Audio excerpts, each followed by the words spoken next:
menjadi opsi seorang Mahyadi. Melihat pergerakan dari Hilton Moreira. Shielding yang sangat menawan kita lihat. Oh, respons yang tidak perlu dari Sasa Zečević. Respons yang sangat tidak perlu ketika dia sudah mendapatkan keuntungan tadi. Ya, tindakan bodoh rasanya yang dilakukan oleh Sasa.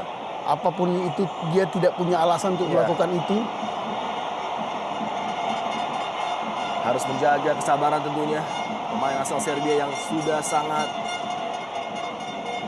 penting perannya bagi lini pertahanan PSMS Medan. Ya, sebuah keputusan yang sangat tepat dari Soeharto. Memberikan kartu kuning kepada dua pemain yang terlibat dalam pertikaian tadi. Shielding yang sudah sangat baik dari Sasa. Memang terjadi sebuah sepakan tadi, namun nampaknya tidak perlu terjadi sebuah respons yang reaktif seperti ini dari Sasa Zečević. Karena bola sudah menjadi milik PSMS Medan. Betul.